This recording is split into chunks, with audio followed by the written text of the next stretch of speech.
Hi, this is Nancy with On Point TV. We are now at the last episode of our summer series. If you recall, actually I think it was more than 8 weeks ago, it might have been 9 because we had to skip one. We started what I was calling our summer series, and that was for the techniques used in the Tranquil Stars book. So we have done half square triangles and flying geese and magic triangles and chevrons and log cabins, and there's something else there that I'm missing. I can't remember what it is. But tonight we are going to do one that many people, sorry, I got a loose hair, many people think is kind of a tough block. It's called the LeMoyne Star. And the reason some people think that it's a tough block is because it has a set-in seam. So this is what it looks like in the book. So this is the block, all right? And there's actually more than 8 blocks in the book, but I'm just taking you through the different techniques. And the book is written by my sister. And in the book, let me show you what it looks like on my quilt first. Sorry. That's what it looks like on the quilt. So this is the one that I made. This is my quilt. Okay. So in the book, my sister who wrote the book, Rene, she decided to use a very, very popular tool. So the book is written with this tool. So this is Deb Tucker's Rapid Fire LeMoyne Star tool. All right. So I actually picked mine up on Amazon. So I'm sure, yes, I did. I picked it up on Amazon. But Deb has her own website too, and I'm going to tell you what that is. It is Studio180Design.net. So Studio180Design.net. And the reason I want you to know her website is she does have a 2-part, very detailed instructions on how she uses her tool. Now I'm going to take you through it and stuff, and there's a couple of things I do maybe a smidge different, but I literally opened it up last night and tried it for the first time. So, and I just did it last night, so if some of you watched me when I did, the V block, and I'd done it 4 days earlier, and then I couldn't quite remember how to do it. Well, there you go. I did it last night, so I should be able to remember how I did it. Oh, just FYI, it is really hot here in Michigan, which is why I'm wearing a sleeveless dress. And I'm not sure if you can hear it, but I'm going to have Gina go turn it off. The dehumidifier is on. Yep. So Gina's going to go turn off the dehumidifier, and then I will start talking. Because we're in Michigan, and this was a 90-degree day, so it's, in case you're watching later on, it's July 17, and it's 90 today. Tomorrow is going to be 95, and then it's going to get up to 99. And in Michigan, with the humidity, that means that we all want to live with fans and dehumidifiers, even if you have air conditioning in your house. All right. By the way, you were complimented on your dress. Oh, thank you very much. I have a dress on today because it's hot. Okay. And I do have air conditioning in my house. So here we are with Deb Tucker's ruler. I would recommend that you put some double stick tape on the surface of it so that you can put it down, because you really are going to need the instructions when you're doing this.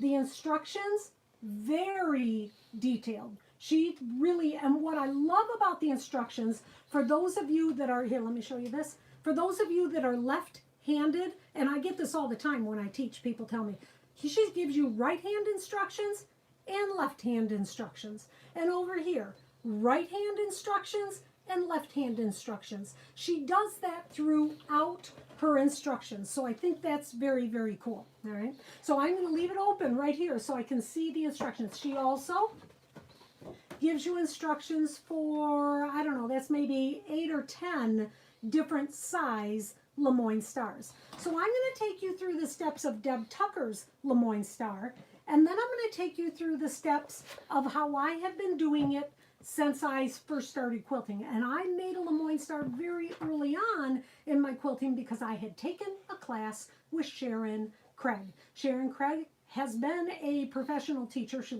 used to live in San Diego, California anyway, but I absolutely love her. Sharyn, if you're ever watching my videos, I can't talk about you enough. I can't rave about you enough. Your teaching was what I always aspired to be, as good as you were. Well, she had written a couple of different books, but this book is a classic. This is the art of classic quilt making with Sharyn Craig and Harriet Hargrave.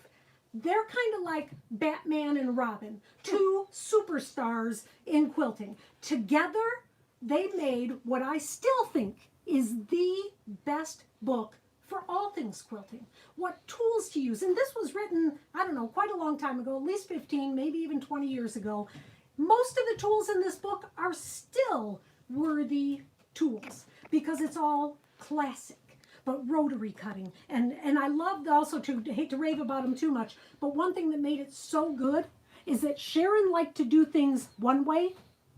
Harriet liked to do things another way. So when they wrote the book, they gave it to you all. So if you can find this book, and I remember it used to be in hard copy too, on Etsy or... Hi, Teresa. Teresa just walked in. Oh, and I'm supposed to tell you, Athena is back on camera. Thank you for coming back, Athena.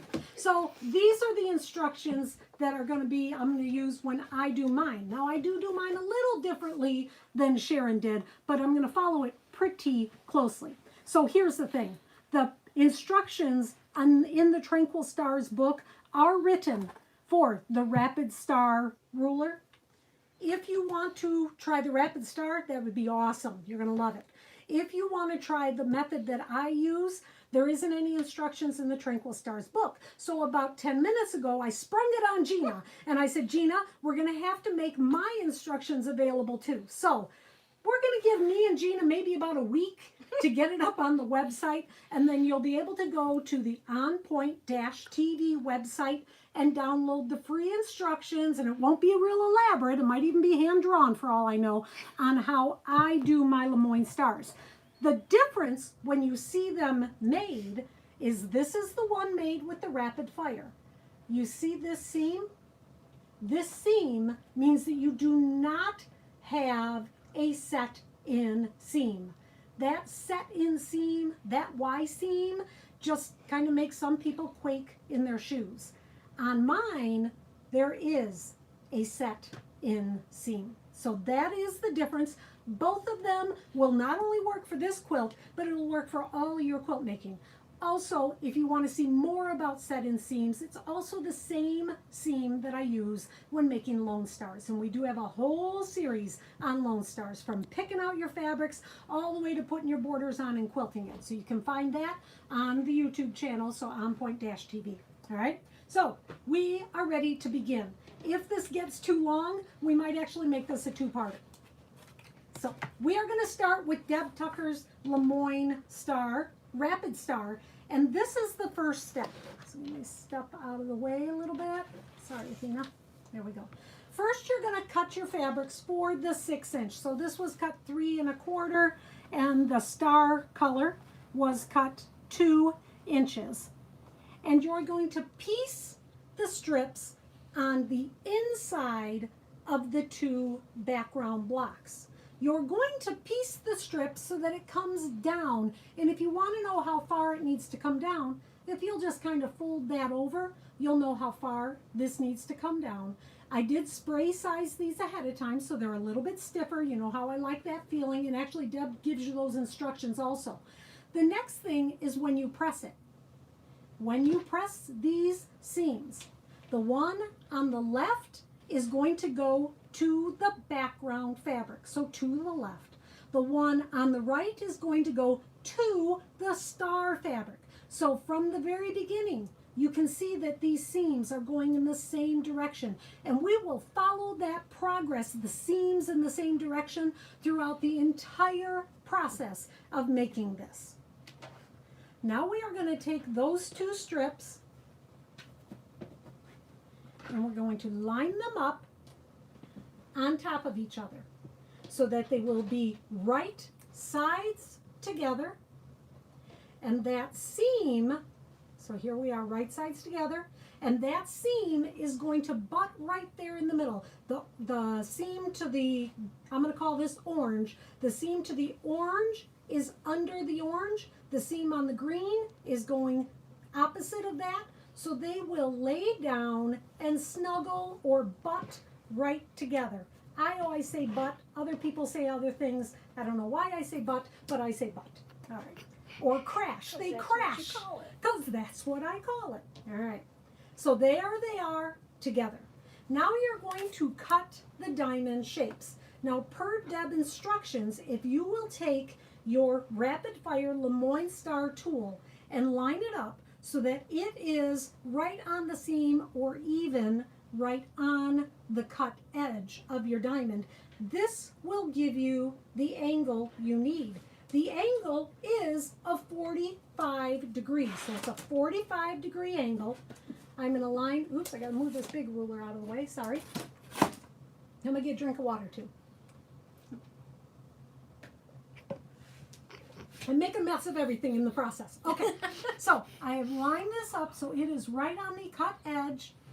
Now I'm going to take my extra ruler and I'm going to line this so that I can trim this edge off. So you're just using the rapid fire tool at this point to line up the 45-degree angle. Move it out of the way and now you can make the cut.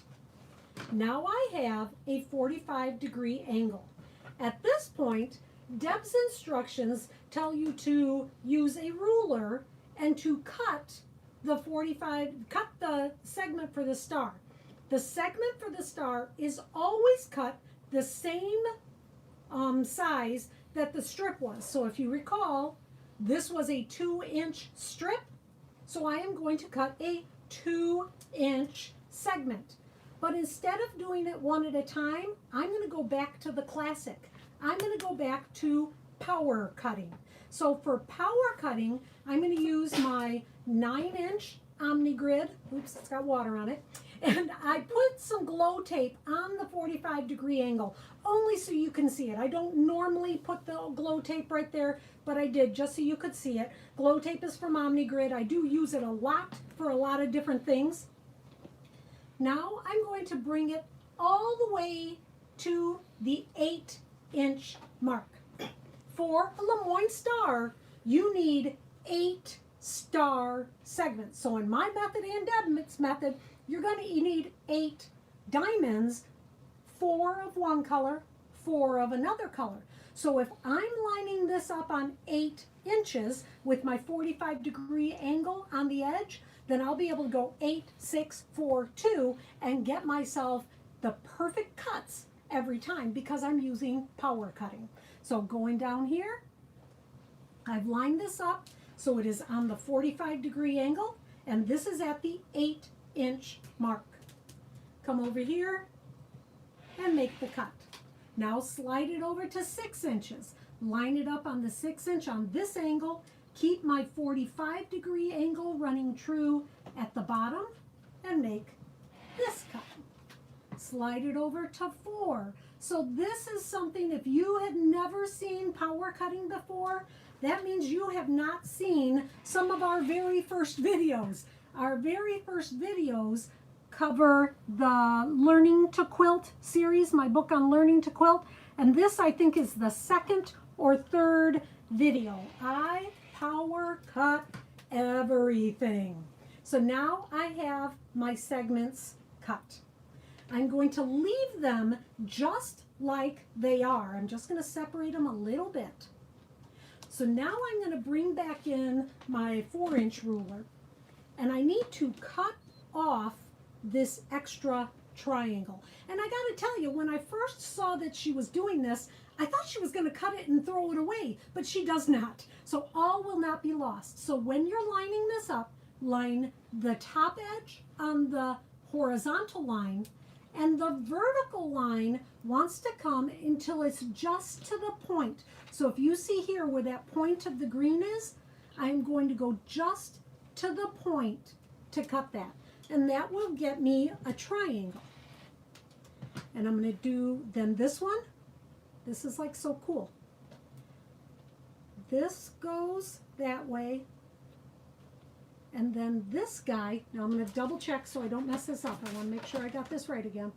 Yep. So this lines up here. This is the one that was on already. Then you're going to take that triangle that you just cut off and flip it over on top and center it. So you could crease it in the middle and all that, but the truth is, with Deb's ruler, you're making everything bigger than you need it anyway. So now we're going to take this one, same idea, put it over on top. So I'm going to set this one to the side, and I'm going to cut the other ones. So again, lining it up horizontally and just to the point of the ruler. And again and again and again. Athena's getting some serious props on her camera work here. Nice job, Athena. Sorry, Teresa. Teresa did a wonderful job. You did do a Everybody said wonderful so. job. Athena was watching her last week to make sure. Okay, so I've cut off all of those little triangles. Now I'm going to stack these for sewing. This guy and this guy. And then the orange one is down here.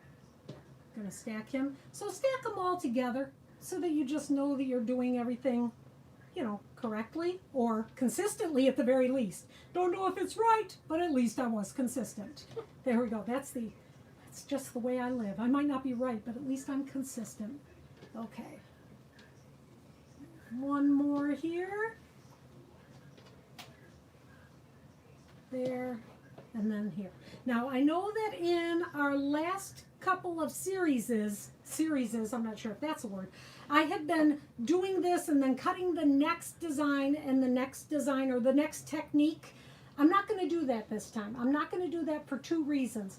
They are really so different. I want you to see this technique, and then we'll come back to the cutting table and I'll take you through my technique, or mine and Sharyn Craig's technique. The other reason I want to do it separate is I don't know how long this is going to take.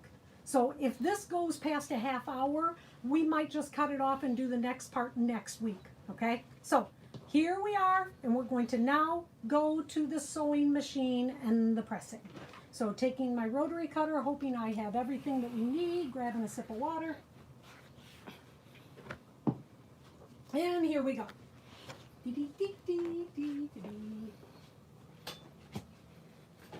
All right, so I'm being very fashion forward. Athena, may you show my feet. All right, I am wearing my slippers today with my dress. Okay, this is not what I wear at the office, trust me. All right, so we're gonna move this out of the way. Oops, so that Athena can come on in and get our fabulous shot. We are using my FAF sewing machine. I have set it up with the guidelines for quilting. Here's the little guidelines for quilting so that you'll know what I'm using. I have moved my needle over so that it is a scant 1/4 inch from my guidelines to quilting, guidelines for quilting, sorry. Do test your scant 1/4 inch before you start this process. There's one of our very first videos. I take you through the process of testing your scant 1/4 inch. So you might want to review that because it is kind of important with this. All right, so we are ready to start sewing. I am just going to sew a straight line all the way down. I've got to do this 8 times. This is one thing that people really like about Deb's ruler, and you'll understand when I start doing it with the other technique. With the other technique, there's stopping and starting, and so a couple of other, not tricky, but steps involved, whereas this is just very straightforward. You're just going to chain piece these all together. Whoops, a little bit fast there, even for me. A couple more to go.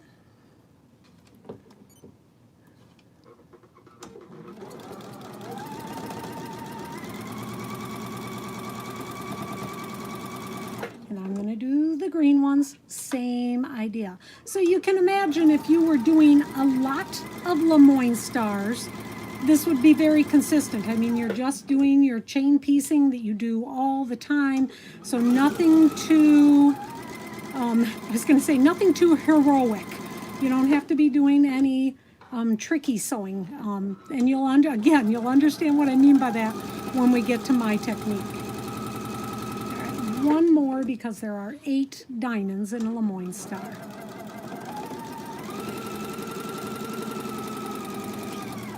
All right, and somewhere I have an ender. There we go. Put that in to end off. There we go. Now we're going to go to the ironing board.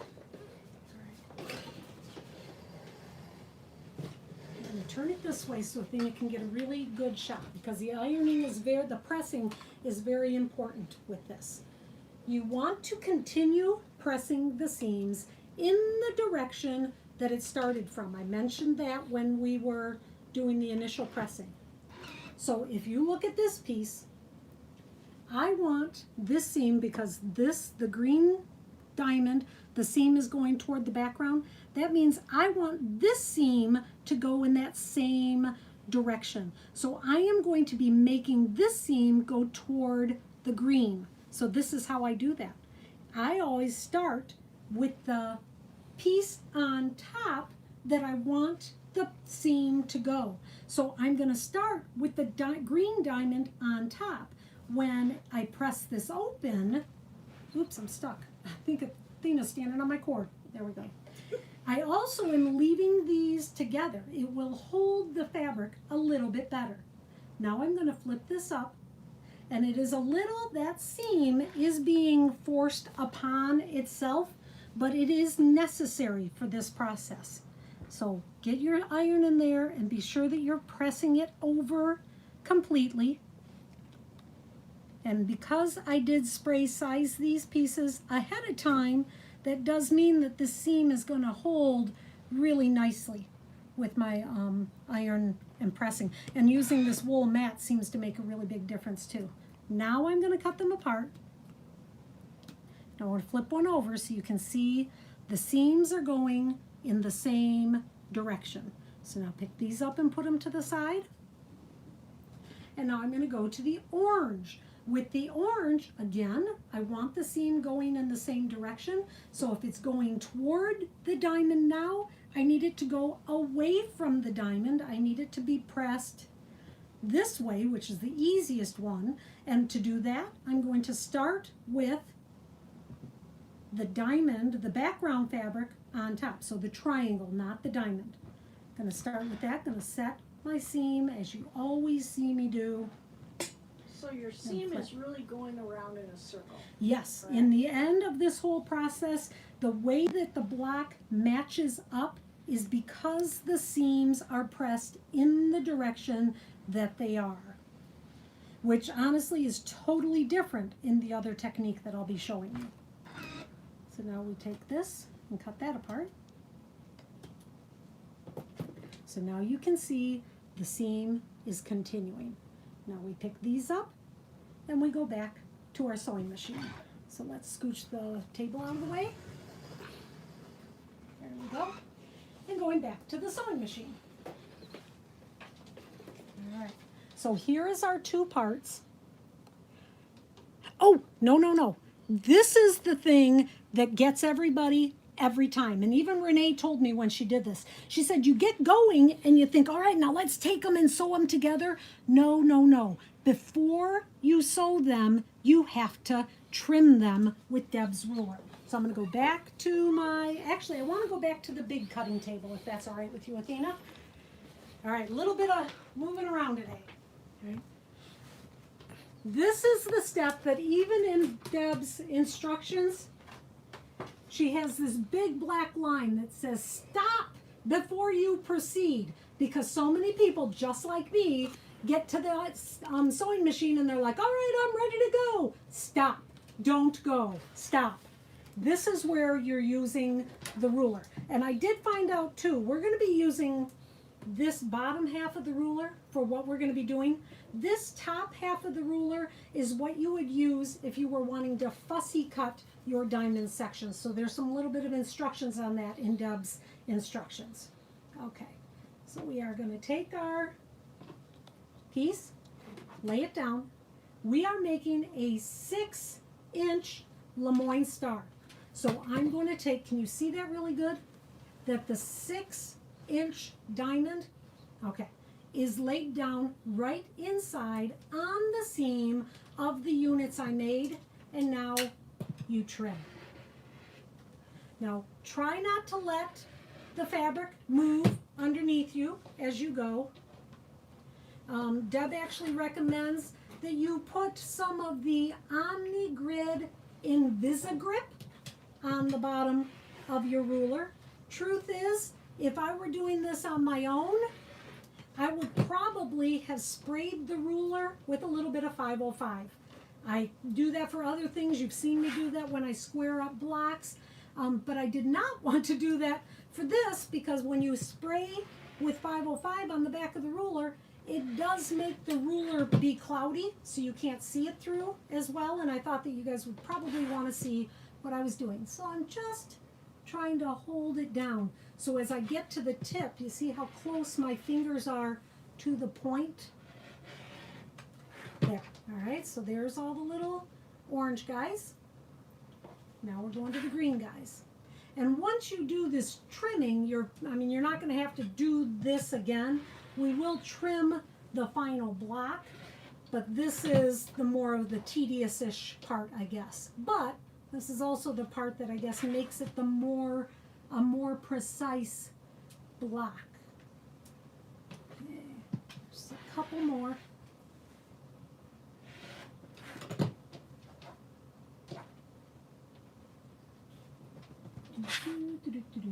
And I wish that there was a way that, we could have sped that up.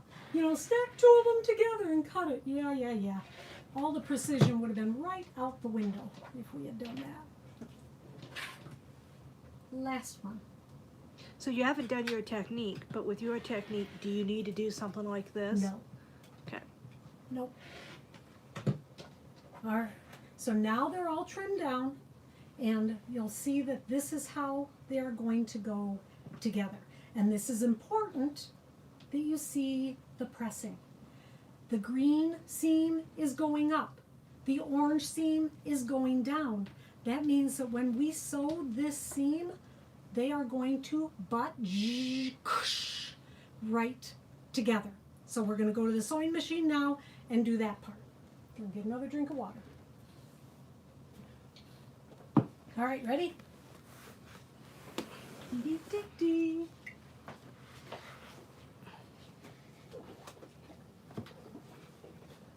All right, coming right in to the sewing machine. I want to show you how I use my stiletto. So check this baby out.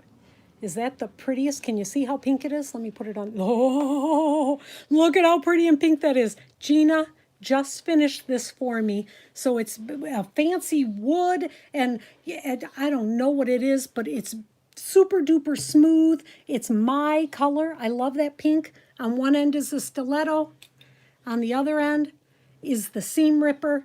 So I am good to go. We will have these for sale soon. Gina's just got to get a few more made. Okay, so back to the process.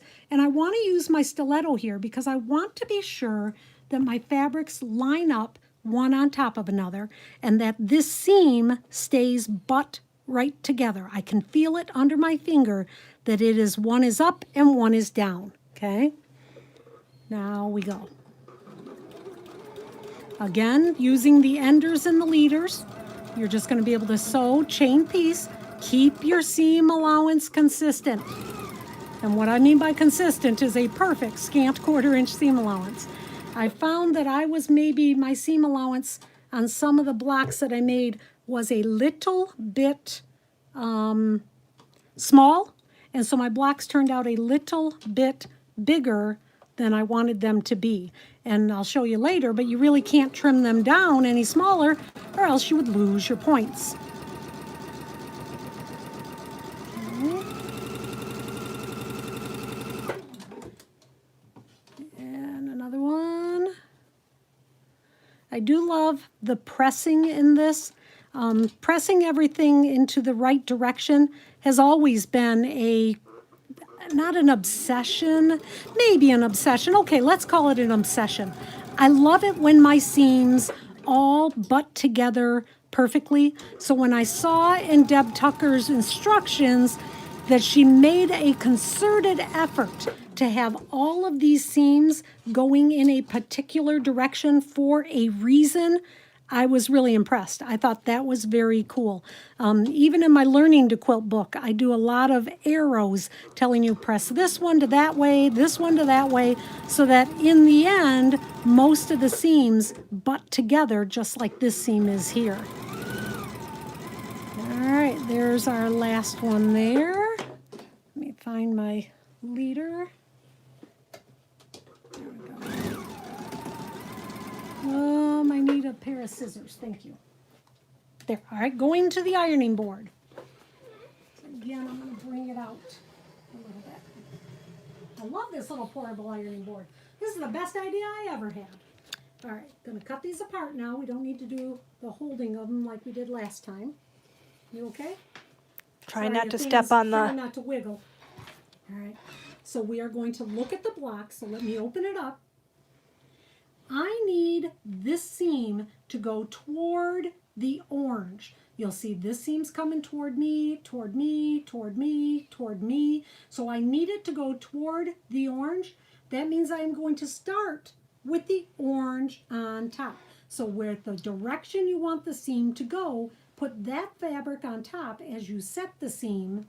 Then when you flip it up, that seam will be toward that fabric. So whichever one is on top. So proof is in the pudding.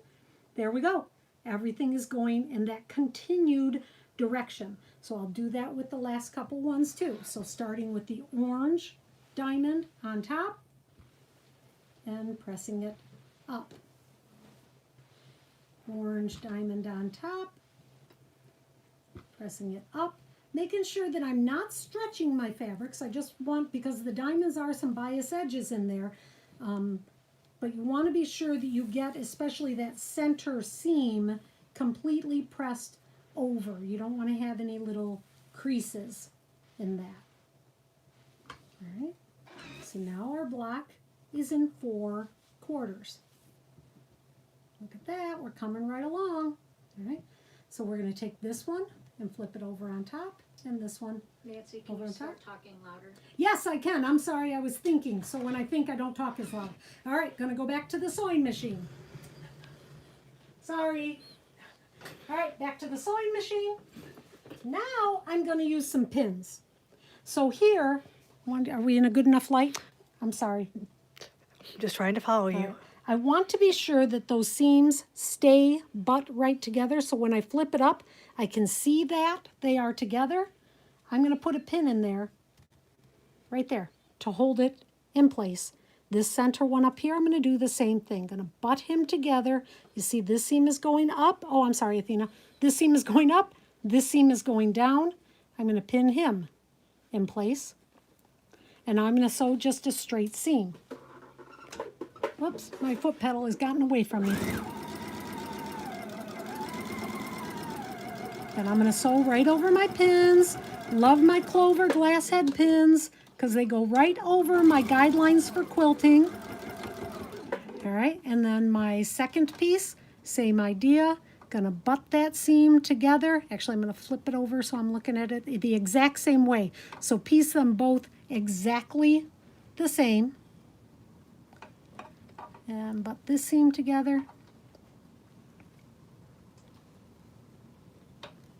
Line that baby up. All right, sew this seam.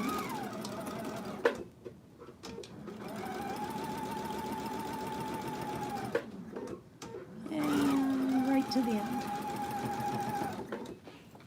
Get my ender off the back. It's a dual duty little piece. He's a leader, he's an ender, he can do anything. All right, back to the ironing board.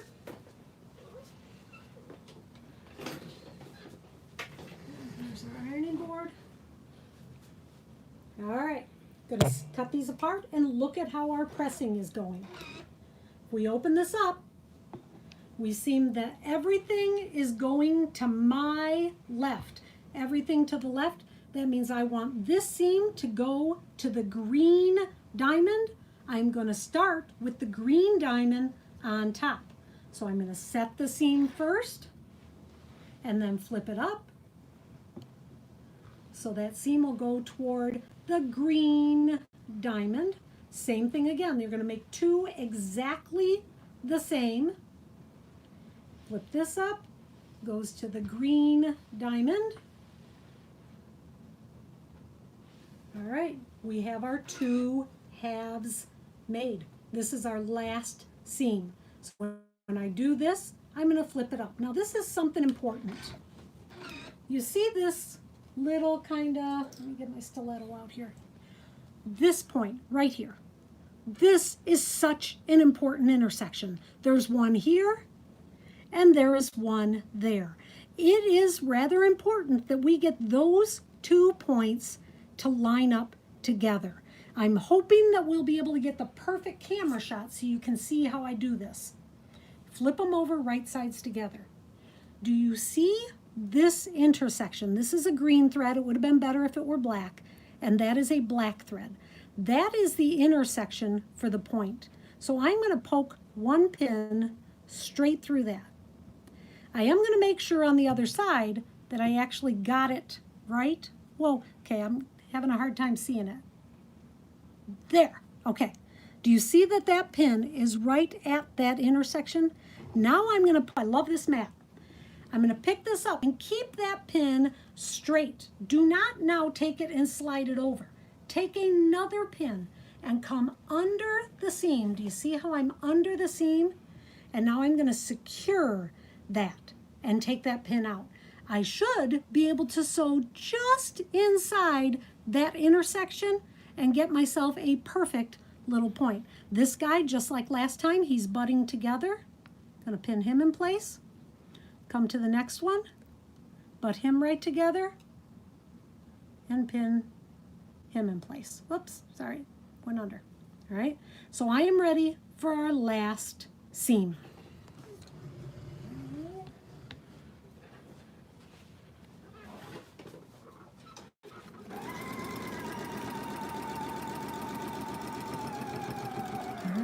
So this is where, coming to this middle, I'm going to be shooting for just to the right of that intersection. We've got the green thread and the black thread intersection. You want to be just to the right of it, not exactly on the intersection, which it just makes your center a little more noticeable if you are just to the right. Do it a few times and you'll know what I mean. All right, that's our last seam, so I'm just going to cut my thread off, and we're going to go back to the ironing board for a really, really good close-up.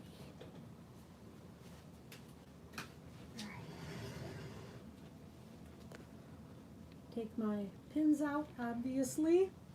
All right, we have worked so hard to get our seams to all go in the right direction. Let's see how we did. Look at this. Seams going around and around. I need this one to go continue that way. Come around and around and around. I need this one to go in the opposite direction. Ah, how am I going to do that? That's what we call seam separating. Athena's raising her hand like she thinks she's heard me say this before. This is how you do it. This seam, the green seam, coming past here, this was the last seam we sewed, this guy right here. This was the second to last one. This is the one that we sewed the 4 patch together with. I do not want to cut that thread, so I'm trying. I really need a magnifying glass so I can do this from, didn't mean to do that. Okay, I saw it. Okay, so I took that stitch out. I leave that tail. Can you see? I wish this were the black thread, so that you could see that tail. I took that line of stitching out. Now I'm going to flip it over and do it again. Here is that seam. I'm going to pick it out. It's normally not that hard if you bring it closer to your face, but I'm trying to let you guys see what I'm doing. Although I'm just about ready to give up and bring it up. Okay, I did it. Yes. Okay, this little guy, I took him out. So that seam has been removed. This is what we call seam separating. I want to continue this process. This seam is going to go to my left. This seam is going to go to my right. And look what happens in the very middle. It actually creates a little teeny tiny pinwheel right there. This is going to make the seam be not so bulky. You can do seam separating on every 4 patch you ever make. So on pinwheels, on long stars, on anything that has 4 blocks that come together, you can do that. So there is my center. It is, I don't know, let's say 2 threads off. I could have made that seam just a smidge bigger to catch that. Am I going to go back and fix that? Absolutely not. Not in any way am I ever going to take that and go, yeah, I need to go back and fix that. So that is our LeMoyne Star to the point of trimming. Now we're going to go to the cutting board and I'm going to show you how to trim this, okay? So how's our time?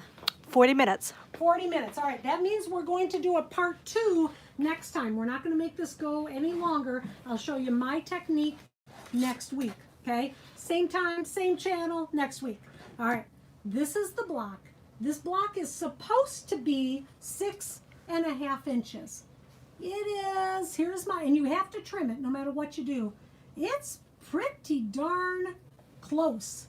So if I look here to here, I still can have my 1/4 inch, but even with that, I am not going to use my 6.5 inch ruler and cut it all the way around. Not, because I do not want to accidentally cut off a point.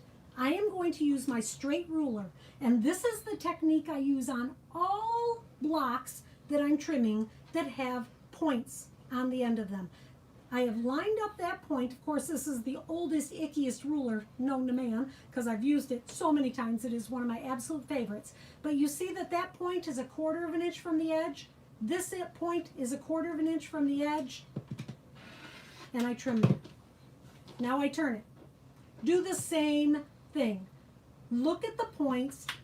Put the ruler so that the points are 1/4 inch from the edge and go all the way around. Now, your block may not be exactly the 6.5 inches that you needed, but you have not lost any points. So after we're done with this, we'll see how we did with our measurements.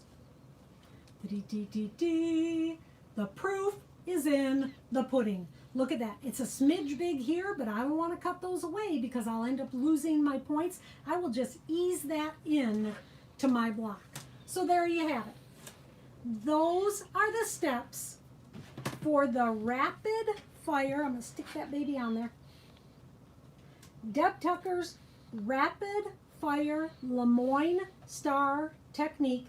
No set in seams on this one.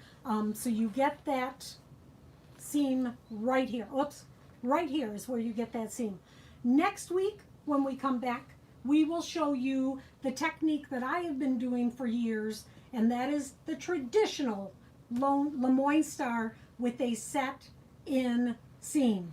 We are done. I know this was a little bit of a long video. I hope you don't mind. This is really, really good information. If you want more information on things like this, the LeMoyne Star, Lone Stars, those kinds of things, we've got 206 or 8 videos out there, and if you start with the very beginning, that's where I'm starting from the beginning. I'm taking you through the steps in the Learn to Quilt book. The Learn to Quilt book, the printed book, and the ebook are available on our website. The Tranquil Stars, the printed book and the ebook are both available on our website. The pincushion available on our website. The pattern for the Lone Star, the pattern for the New York Beauty, all those things are available there. If you like this video, I really appreciate a thumbs up. If you don't like this video, don't do anything at all. Just walk away right now, okay? You should have walked away ages ago if you didn't like this video. That would be my, okay, that didn't sound very nice. I didn't mean it like that. Sorry. All right, I will see you next week. Have a great day.